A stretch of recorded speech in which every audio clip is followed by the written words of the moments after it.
Hi friends, എല്ലാവർക്കും ആലുവാസ് കിച്ചൻ്റെ മറ്റൊരു വീഡിയോയിലേക്ക് സ്വാഗതം. ഇന്ന് എല്ലാവർക്കും വളരെയധികം ഇഷ്ടപ്പെട്ട എന്നാൽ ഉണ്ടാക്കാൻ അത്യാവശ്യം മടിയുള്ള ഒരു കറിയുടെ റെസിപ്പിയാണ്. നല്ല അടിപൊളി ടേസ്റ്റിൽ എങ്ങനെ ഉണ്ടാക്കണമെന്ന് കണ്ടു നോക്കാം. അപ്പം ഞാനൊരു 2 കിലോ എടുത്തിട്ടുണ്ട്. കാരണം നമുക്കിവിടെ ഒരാൾക്ക് കൊടുക്കാനായിരുന്നു. അപ്പോൾ അവർ പറഞ്ഞ കണക്കിനനുസരിച്ചാണ് ഉണ്ടാക്കിയേക്കണത്. അപ്പോൾ 2 കിലോ എടുത്തിട്ടുണ്ടായിരുന്നു. അപ്പോൾ അതിനായിട്ട് ആദ്യം തന്നെ ഞാൻ തേങ്ങ വറുത്തെടുക്കണം. ഒരു വലിയ തേങ്ങ ചിരണ്ടി എടുത്തിട്ട് നന്നായിട്ടൊന്ന് ഒരുവിധം ഒന്ന് വാടിക്കഴിയുമ്പോൾ അതിലേക്ക് മുഴുവൻ മല്ലി 4-5 ടേബിൾ സ്പൂണോളം മല്ലി, മുഴുവൻ മല്ലിയാണ് ഇട്ടേക്കുന്നത്. അതിട്ട് വറക്കുമ്പോൾ ഒരു പ്രത്യേക ടേസ്റ്റ് തന്നെ ഉണ്ടാകും. എന്നിട്ട് നല്ലപോലെ ചുവക്ക വറുത്തെടുക്കണം. ബാക്കി പൊടികളെല്ലാം ചേർത്ത് കൊടുക്കുന്നുണ്ട്. വറ്റൽമുളക് ഉണ്ടെങ്കിൽ അത് ചേർത്ത് കൊടുക്കുക. ഇതുപോലെ നല്ല ചുവന്ന് വറുത്തെടുക്കണം കേട്ടോ. അതിനുശേഷം വേണം നമുക്ക് ഇതിലേക്ക് കുരുമുളകും ചേർത്ത് കൊടുക്കണം. നല്ല സ്പൈസി ആയിട്ട് ഉണ്ടാക്കണം, അപ്പോഴാണ് ആ ടേസ്റ്റ് കിട്ടുള്ളൂ. സ്പൈസി ആയിട്ട് കഴിക്കുന്നത് തന്നെയാണ് ടേസ്റ്റ്. പിന്നെ ഇതിലേക്ക് മുളക് പൊടി, മഞ്ഞൾപ്പൊടി, മസാലപ്പൊടി, കുരുമുളക് ഒരു 1.5 ടേബിൾ സ്പൂണോളം കുരുമുളക് ഇപ്പം ചേർത്ത് കൊടുക്കുന്നുണ്ട്. പിന്നെ എല്ലാം കൂടി കൂട്ടിപ്പരട്ടി അടുപ്പത്ത് വയ്ക്കുമ്പോൾ അത് വേറെ കുരുമുളക് നല്ലപോലെ ചതച്ച് ചേർത്ത് കൊടുക്കുന്നുണ്ട് കേട്ടോ. അപ്പോൾ ആദ്യം തന്നെ ഇതങ്ങോട്ട് വറുത്ത് മാറ്റി വയ്ക്കുകയാണെങ്കിൽ പിന്നെ നമുക്ക് ആറി കിട്ടുമല്ലോ. കുറച്ച് പെരിഞ്ജീരകത്തിൻ്റെ പൊടിയും കൂടി ചേർത്ത് കൊടുത്ത് ഇതുപോലെ ബോട്ടിയാണ് ഉണ്ടാക്കുന്നത്. നല്ലപോലെ കഴുകിയെടുക്കുക. ഒരു 5-8 പ്രാവശ്യമെങ്കിലും പച്ചവെള്ളത്തിൽ കഴുകി അതിനുശേഷം തിളച്ച വെള്ളത്തിൽ ഒരു 3-4 പ്രാവശ്യം കൂടി കഴുകിയെടുത്തിട്ടുണ്ട്. ഇനി ഒരു 2 കുടം വെളുത്തുള്ളിയും അധികം തന്നെ ഇഞ്ചി എടുത്തേക്കുന്ന അളവ് കണ്ടല്ലോ, ആ ഇഞ്ചിയും പിന്നെ കുറച്ച് കുരുമുളകും കൂടി ചതച്ചത് ഇതിലേക്ക് ചേർത്ത് കൊടുക്കുന്നുണ്ട്. അതിനുശേഷം കുറച്ച് മഞ്ഞൾപ്പൊടി, ഉപ്പ്, മുളക് പൊടിയൊക്കെ ചേർക്കണമെങ്കിൽ ചേർക്കാം, കറിവേപ്പില, അത്രയും സാധനങ്ങൾ ഇപ്പോൾ ചേർത്ത് കൊടുക്കുന്നുണ്ട്. അതെല്ലാം കൂടി ചേർത്തിട്ട് കൈ കൊണ്ട് നല്ല പോലെ അങ്ങോട്ട് തിരുമ്മി യോജിപ്പിക്കുക. എന്നിട്ട് നമ്മൾ അടുപ്പത്ത് വെച്ച് വേവിക്കണം. ഒരു 5-10 വിസിൽ എന്തായാലും കൊടുക്കേണ്ട വരും. ഞാൻ സാധാരണ ചെയ്യാറ് ഒരു 2 വിസിലൊക്കെ കൊടുത്തിട്ട് അതിനുശേഷം നമ്മൾ ലോ ഫ്ലെയിമിൽ ഇട്ട് കുക്ക് ചെയ്തെടുക്കുകയാണ് ചെയ്യണത്. അപ്പോൾ നമ്മളിപ്പോൾ അത് കുക്കറിൻ്റെ മുകളിൽ കൂടി ചീറ്റിത്തെറിച്ച് പോവുക അങ്ങനെ ഒന്നും സംഭവിക്കില്ല. ലോ ഫ്ലെയിമിൽ ഇടുക. അപ്പോൾ ആ സ്റ്റീമിലിരുന്ന് വെന്ത് വരും നല്ലപോലെ. ഞാൻ എപ്പോഴും അങ്ങനെ ചെയ്യാറ്. 1-2 സ്റ്റീം അങ്ങോട്ട് കൊടുത്തതിന് ശേഷം ലോ ഫ്ലെയിമിലിട്ട് ഒരു 10-25 മിനിറ്റ് അവിടെ വയ്ക്കും. അതിനുശേഷം തുറന്നു നോക്കിയിട്ട് വേവ് പോരായികയുണ്ടെങ്കിൽ വീണ്ടും വേവിച്ചെടുക്കും. അപ്പോൾ ആദ്യം തന്നെ ഇത് നല്ലപോലെ കഴുകി ഊറ്റി വെച്ചതുകൊണ്ട് വെള്ളമെല്ലാം വാർന്നു പോയിട്ടുണ്ട്. ഒരുപാട് വെള്ളം ഇതിൽ കഴുകി വാരി അങ്ങോട്ട് ഇട്ട് കഴിഞ്ഞാൽ വെള്ളം വരും, അപ്പോഴും ചീറ്റിത്തെറിച്ച് പോവും. പിന്നെ ഞാൻ എന്തായാലും ഇത് വെള്ളം ഒട്ടുമില്ല എന്ന് മനസ്സിലാക്കിയേക്കണോണ്ട് തന്നെ കുക്കർ ഇപ്പം തന്നെ അടച്ചു വയ്ക്കുകയാണ് ചെയ്യണേ. അതല്ലാന്നുണ്ടെങ്കിൽ നമ്മളിതെല്ലാം കൂട്ടിപ്പരട്ടി അടുപ്പത്ത് വെച്ചിട്ട് കുറച്ച് നേരം തുറന്നിട്ട് വെള്ളം അതായത് ഇതിൽ നിന്ന് വെള്ളം ഇറങ്ങി വരുമല്ലോ, അത് ഒരിത്തിരി തിളച്ച് പറ്റിയതിന് ശേഷം മാത്രം നമ്മൾ മൂടി വെച്ച് അടച്ച് കൊടുക്കുക കേട്ടോ. ഒരു 3-4 പച്ചമുളകും ഇട്ട് കൊടുക്കണ്ട. അപ്പോൾ അതാണ് ഞാൻ പറഞ്ഞത്, കുരുമുളക് പൊടിയും എരിവുള്ള മുളക് പൊടിയും കുരുമുളക് ചതച്ചതും പച്ചമുളകും എല്ലാം കൂടി ഇട്ട് കൊടുക്കുമ്പോൾ നല്ല എരിവും ഉണ്ടാവും, നല്ല ടേസ്റ്റും ഉണ്ടാവും. അപ്പം ഇതെല്ലാം കൂടി ചേർത്തതിന് ശേഷം നമുക്കിത് അടച്ചു വെച്ച് വേവിക്കാം. ഞാനിതിന് മുമ്പും പല അളവിലുള്ള ബോട്ടിക്കറിയുടെ റെസിപ്പി ഇട്ടിട്ടുണ്ട് കേട്ടോ. ബോട്ടി എന്നൊക്കെ പറയും, കുടൽ കറി എന്ന് പറയും.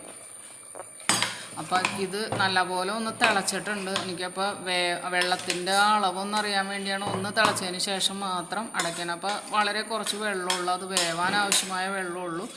നല്ലപോലെ നമ്മൾ വെള്ളം ഊറ്റിക്കളഞ്ഞ് ഓട്ടപാത്രത്തിൽ ഊറ്റി വെച്ചിട്ടാണ് ഇതിലേക്ക് ഇട്ടത്. അല്ലെങ്കിൽ ഒരുപാട് വെള്ളം ഇതിൽ നിന്ന് ഇറങ്ങി വരും. ഇനി എന്തായാലും അടച്ച് വയ്ക്കാം.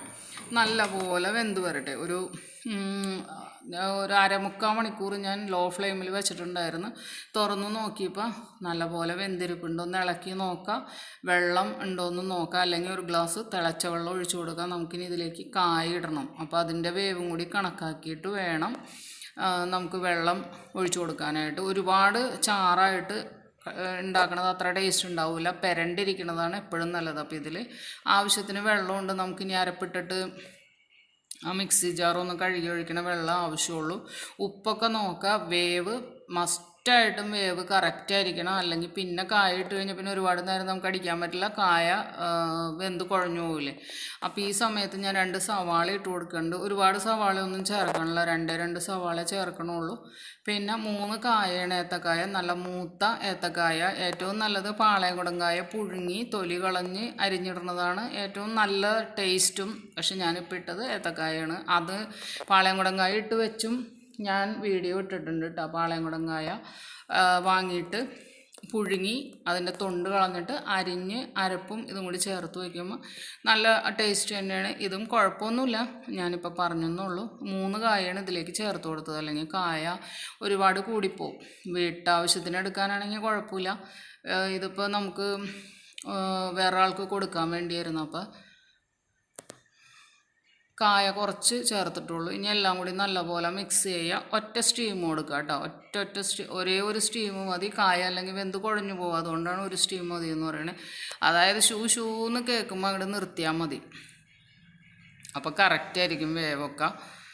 നല്ലപോലെ ഇളക്കി കൊടുക്കുക. ഉപ്പ് ഇപ്പം നമ്മൾ കായം കൂടി ഇട്ടേക്കണത് കൊണ്ട് ആ ഉപ്പ് നോക്കി അതിന് പാകമായ ഉപ്പ് പോരായിക ഉണ്ടെങ്കിൽ അതും കൂടി ഇപ്പം തന്നെ ചേർത്ത് കൊടുക്കണതാണ് കേട്ടോ നല്ലത്. കുക്കർ അടച്ചു വയ്ക്കുക, ഒറ്റ സ്റ്റീം കൊടുക്കുക കേട്ടോ. അപ്പോൾ എന്നും പറയണ പോലെ ചാനൽ കണ്ടിട്ട് ഇഷ്ടപ്പെടുകയാണെങ്കിൽ ലൈക്ക് ചെയ്യാനും ഷെയർ ചെയ്യാനും കമൻറ്റ് ചെയ്യാനും സബ്സ്ക്രൈബ് ചെയ്യാനും മറന്നു പോകരുത് കേട്ടോ. ഒരാൾക്കെങ്കിലും ഒന്ന് ഷെയർ ചെയ്ത് കൊടുത്ത് കൂടെ നിർത്തണേ കേട്ടോ.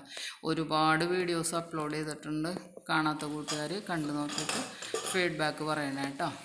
ഒറ്റ സ്റ്റീം കൊടുത്തു കഴിഞ്ഞിട്ട് ഞാനത് തുറന്ന് നോക്കി, അപ്പോൾ കറക്റ്റായിട്ട് വെന്ത് വന്നിട്ടുണ്ട്. കണ്ടോ, ഇതുപോലെ നല്ല കണ്ടീഷനായിട്ട് പരുവത്തിന് വെന്ത് വന്നിട്ടുണ്ട്. നല്ല മൂത്ത കായ തന്നെ ചേർക്കാനായിട്ട് ശ്രദ്ധിക്കാം. ഇനി നമുക്കതിലേക്ക് നേരത്തെ നമ്മൾ വറുത്ത് വെച്ചില്ലേ തേങ്ങയും ഇതെല്ലാം കൂടി, അത് നല്ല പോലെ വെള്ളം ചേർക്കാണ്ട് അരച്ചെടുക്കണം. വെള്ളം ചേർത്ത് അരച്ച് കഴിഞ്ഞാൽ കറിയുടെ കളർ മാറിപ്പോവും. അപ്പോൾ അതുകൊണ്ട് നമ്മൾ അരപ്പ് അതിലേക്ക് എല്ലാം വടിച്ചിടുക. അതിന് ശേഷം മിക്സിയുടെ ജാറിലേക്ക് കുറച്ച് ചൂടുവെള്ളം ഒഴിച്ചിട്ട് ഒന്ന് കുലുക്കി ഇതിലേക്ക് ഒഴിച്ചു കൊടുത്താൽ മതി. അരയ്ക്കുമ്പോൾ വെള്ളം ചേർക്കരുതെന്ന് മാത്രമേ ഉള്ളൂ കേട്ടോ. എന്നിട്ട് നല്ല പോലെ അങ്ങോട്ട് മിക്സ് ചെയ്ത് കൊടുക്കാം. മിക്സ് ചെയ്തിട്ട് ഒന്ന് തിളപ്പിക്കുക. കാരണം അരപ്പും ഈ ബോട്ടിയും കായയും എല്ലാം കൂടി കിടന്ന് എല്ലാം കൂടി നല്ലപോലെ ഒന്ന് മിക്സായി അരപ്പെല്ലാം പിടിച്ച് നല്ല കണ്ടീഷനായിട്ട് വരണം. അപ്പോൾ അത് ആദ്യം തന്നെ ഒന്ന് തിളയ്ക്കാനായിട്ട് വെക്കുക. അതിന് ശേഷം നമുക്കൊന്ന് താളിച്ചിടുകയും കൂടി ചെയ്ത് കഴിഞ്ഞ് കഴിഞ്ഞാൽ നമ്മുടെ അടിപൊളി ബോട്ടിക്കറി റെഡി ആയിട്ടുണ്ട്. പണ്ടൊക്കെ കല്യാണ വീടുകളിൽ അത്താഴൂട്ടിന് സ്പെഷ്യൽ ഐറ്റമായിരുന്നു ഇത്. എല്ലാവരും ബോട്ടി ഉണ്ടോയെന്നേ ചോദിക്കുകയുള്ളൂ. അങ്ങനെ ഉണ്ടെങ്കിലാണ് പോകാൻ ഒരു താല്പര്യം. ഇന്നിപ്പം നെയ്ച്ചോറും ബീഫും അങ്ങനെയൊക്കെ, പിന്നെ അല്ലെങ്കിൽ ഇറച്ചിയും കായ വലത്തിയതും ചാറും ക്യാബേജും അങ്ങനെയൊക്കെയാണല്ലോ ഇപ്പോൾ അത്താഴൂട്ടുകൾ നടത്തുന്നത്.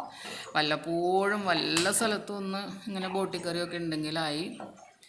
പിന്നെ നമ്മുടെ ചേട്ടന്മാർക്കും ആമ്പിള്ളേർക്കൊക്കെ നല്ല ഇഷ്ടപ്പെട്ട ഒരു ഐറ്റമാണല്ലോ ഇത്, ഈ ബോട്ടിക്കറി. ബോട്ടി ഉണ്ടെങ്കിൽ അവർ എന്തായാലും കല്യാണത്തിന് പോയില്ലെങ്കിലും അത്താഴൂട്ട് കൂടാൻ പോയിട്ടുണ്ടാവും. അപ്പോൾ എല്ലാം കൂടി നല്ലപോലെ ഇളക്കി യോജിപ്പിക്കുക. ഞാൻ പറഞ്ഞില്ലേ, മിക്സിയുടെ ജാറ് കഴുകിയിട്ട് ആ വെള്ളം കൂടി ഇതിലേക്ക് ഒഴിച്ചു കൊടുക്കുക. നല്ല പരുവത്തിന് കിട്ടിയിട്ടുണ്ട്. നല്ല കുഴന്ന് അരപ്പൊക്കെ പെരണ്ട് നല്ല കളറിൽ കിട്ടിയിട്ടുണ്ട്. ഇനി ഇച്ചിരി കൂടി മൂപ്പിച്ചെടുക്കണമെങ്കിൽ അങ്ങനെ മൂപ്പിച്ചെടുക്കാം കേട്ടോ. പക്ഷേ ഇത് നല്ല കളറാണ്, നല്ല ടേസ്റ്റും ഉണ്ടായിരുന്നു. ഞാനൊരു 2 സ്പൂൺ ടേസ്റ്റ് ചെയ്ത് നോക്കിയിട്ടാണ് കൊടുത്തു വിട്ടത്. അപ്പോൾ എന്തായാലും അതൊന്ന് തിളച്ച് വരട്ടെ. നിങ്ങൾ ഇത് വാങ്ങി വീടുകളിൽ ഉണ്ടെങ്കിൽ ഒന്ന് കമൻറ്റ് ചെയ്യണം കേട്ടോ. പല സ്ഥലത്തും വെക്കാറില്ല, കാരണം ഇത് ഇച്ചിരി അത്യാവശ്യം നല്ല പണിയാണ്. കാരണം ഇത് കഴുകിയെടുക്കുക, പിന്നെ ഇതിൻ്റെ സ്മെല്ല് കഴുകണ സമയത്ത് ആർക്കും അത്ര ഇഷ്ടപ്പെടില്ല. അപ്പോൾ ഇത്തിരി ചൊറുക്കൊക്കെ ഒഴിച്ചുകൊണ്ട് കഴുകിയാൽ മതി, ആ മണമൊക്കെ മാറിക്കിട്ടും. പിന്നെ ആ പരിസരവും ഇതെല്ലാം നല്ല തിളച്ചുവെള്ളം ഒഴിച്ച് നന്നായിട്ട് കഴുകിയിടുക. സിങ്കും എടുത്ത പാത്രങ്ങളും എല്ലാം. പിന്നെ ഭക്ഷണം കഴിച്ച് കഴിയുമ്പോൾ ആ പാത്രം കഴുകാനും നമ്മൾ കുറച്ച് ചൂടുവെള്ളം കരുതി വെക്കണമെന്നുള്ളൂ. പെട്ടെന്ന് കഴുകിയെടുക്കാൻ പറ്റും. എന്തായാലും നമ്മുടെ കറി സെറ്റായി വന്നിട്ടുണ്ട്. ഒന്നങ്ങോട്ട് വെറുതെ അടച്ചു വയ്ക്കുക, ഒരു അടപ്പിട്ട് അല്ലെങ്കിൽ കുക്കറിൻ്റെ മൂടി വെച്ച് തന്നെ ഒന്നങ്ങോട്ട് അടച്ചു വയ്ക്കുക. അപ്പോഴേക്കൊന്നും നല്ലപോലെ തിളച്ച് എണ്ണയൊക്കെ തെളിഞ്ഞു വരും. ആ സമയത്ത് നമുക്ക് ഇച്ചിരി ഉള്ളിയും കറിവേപ്പിലയും എല്ലാം കൂടി ഒന്ന് താളിച്ചിടാം. അപ്പം നല്ല അടിപൊളി ടേസ്റ്റി ആയിട്ടുള്ള ബോട്ടിക്കറി കിട്ടും കേട്ടോ. ഇടയ്ക്കൊക്കെ ഒന്ന് വല്ലപ്പോഴും ഒന്ന് ഉണ്ടാക്കി നോക്ക്, എല്ലാവർക്കും തന്നെ ഇഷ്ടപ്പെടും. ഞങ്ങളുടെ വീടുകളിലൊക്കെ എല്ലാവർക്കും ഭയങ്കര ഇഷ്ടമുള്ള ഒരു കറിയാണ്. സത്യം പറഞ്ഞാൽ വിരുന്നുകാർ വരുമ്പോൾ നമ്മൾ എന്തായാലും നമുക്കൊരു ഗസ്റ്റ് ഉണ്ട് അല്ലെങ്കിൽ നമുക്കൊരു ഗെറ്റ് ടുഗദർ ഉണ്ടെങ്കിൽ ഇതെന്തായാലും ഉണ്ടാകും. കാരണം അത്രയും പ്രിയപ്പെട്ടതാണ് എല്ലാവർക്കും. ഇത് കണ്ട എണ്ണയൊക്കെ തെളിഞ്ഞ് നല്ല കണ്ടീഷനായിട്ട് വന്നിട്ടുണ്ട്. ഇനി അതിലേക്ക് താളിച്ചും കൂടി ഇട്ട് കഴിഞ്ഞാൽ നമ്മുടെ പരിപാടി കഴിഞ്ഞ്. ഞാൻ മുളക് പൊടിയൊന്നും ചേർക്കാനുള്ള, വെറുതെ ഉള്ളിയും കറിവേപ്പിലയും മാത്രമേ ഉള്ളൂ. എന്തായാലും നമുക്ക് വേറൊരു വീഡിയോയുമായി വീണ്ടും കാണാം കേട്ടോ.